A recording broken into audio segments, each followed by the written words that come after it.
the Governor and I are more than willing to take a few questions if anybody has any questions. Governor, in the past, you haven't necessarily gotten into the endorsement scenario. You mentioned you don't want to make an endorsement for president. Why are you getting involved with this particular race, and what kind of help do you think you can provide? I appreciate the question, Zach, because as a practice matter, on the federal level, typically I stay out of federal issues because I was hired to be governor of Michigan. But a position in Michigan like this, being one of our senators, is critically important to our state. So I felt it was appropriate to speak up on this. And it was so easy to speak up. This is a case where we have a compelling candidate for all the right reasons. And I always start with personal integrity at the top of the list. And then you go and look at experience and background. The issues we're facing, that's why I emphasize the fiscal conservative part so much. But there are so many other issues. Pete's experience in the intelligence community, what we need in foreign affairs. He brings a complete suite of great experience from both the government sector and the private sector.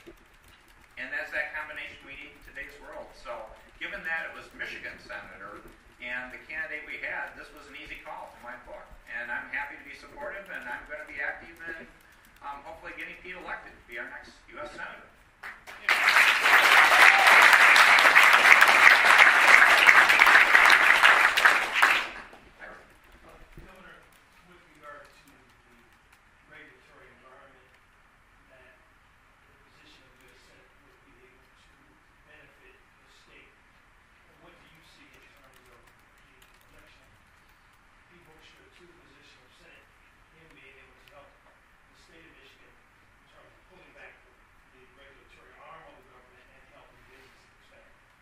That's a great question, because on the regulatory front, he already has a great track record from his prior experience in Congress, and I just view that as taking it to the next level in the Senate, because I've seen it at the Michigan level so often, and at all levels.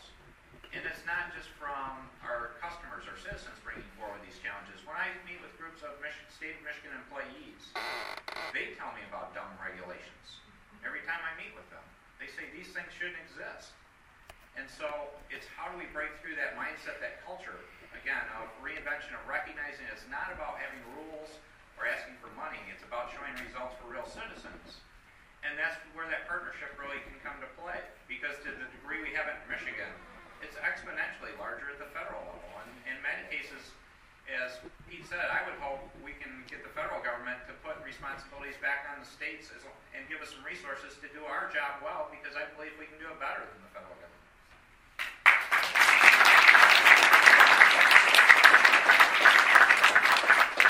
I think it's absolutely critical that we reestablish the concept of the 10th Amendment. Exactly what are the responsibilities of the state government, what are the responsibilities of the federal government. In so many areas today, when you, again, and what the governor and I both will focus on, because we come from a business background, is we'll take a look at it from the end user or the customer standpoint. Whether it's education, whether it's road construction, whether it's healthcare, whether it's environmental regulations, people at the local level, people who want to invest in Michigan, they want to create jobs in Michigan. They don't know where to go and get an answer to how to make it happen. They may get it worked out at the state level, and the next thing they know is that they're looking at the federal government. Let's get a clarity of here, and for a lot of these areas, we're a whole lot better off moving decision-making back to the people who know the communities, who know the needs, rather than faceless bureaucrats who couldn't find most of these places on a map.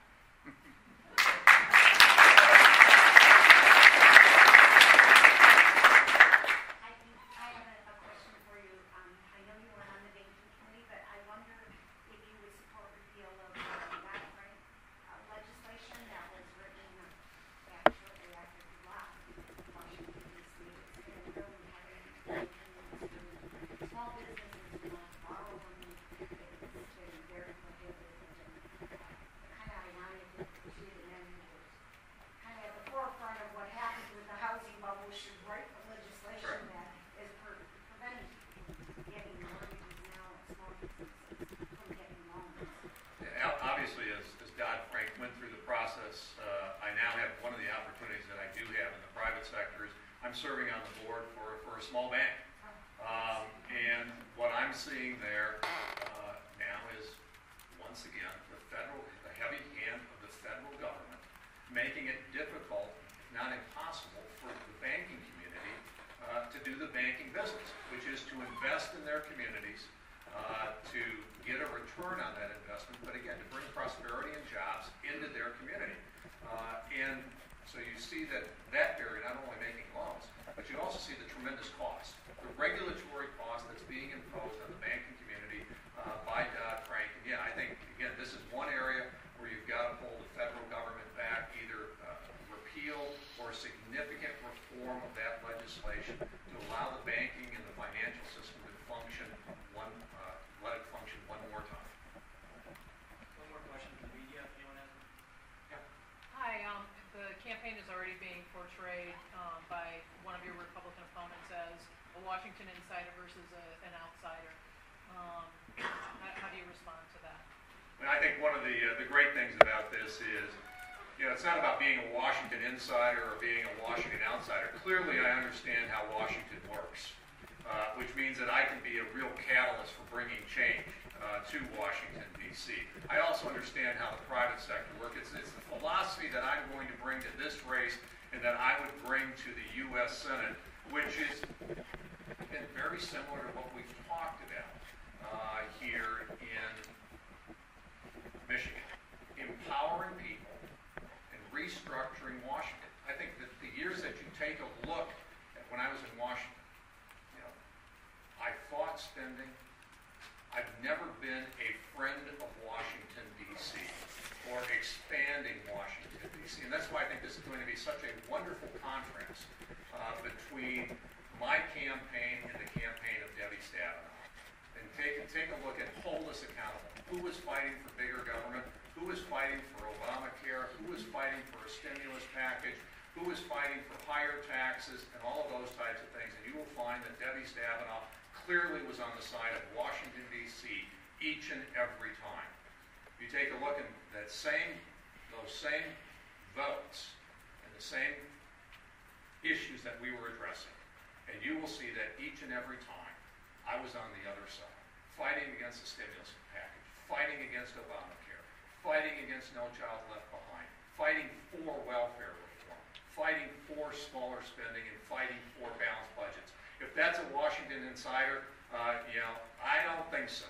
I still remember a great friend of mine who developed into a friend in Washington, came up to me after I'd been in Washington for a while and said, Pete, if you keep doing what you're doing, there's a lot of people here in Washington who don't like you. And I felt really bad because I respected this guy. Okay? He was a member of the other party who was kind of counseling and mentoring me. And, we had a few more votes on the floor of the House, and I was kind of wallowing and feeling sorry for myself that people didn't like me. We got done with the votes, and I started walking back to our office building. And about halfway back to the office building, I went, yes! They don't like me. All right?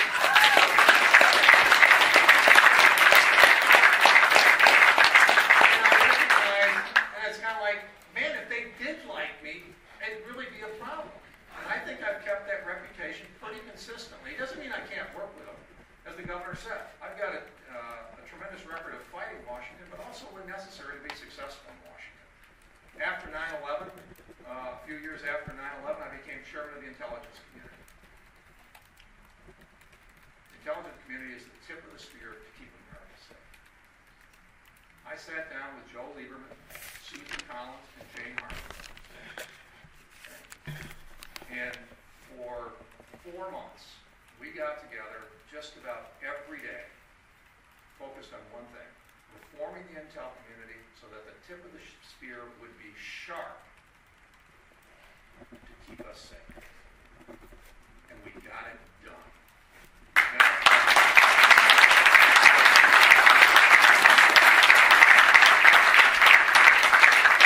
got it done over the objections of Republicans, and we got it done over the objections of Democrats.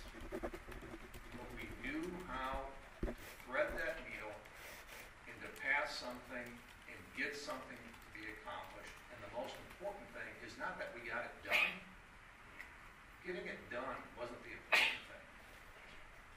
important thing is, after we got it done and as it's being implemented, it's not perfect. But we haven't been attacked in the homeland again for 6 to 9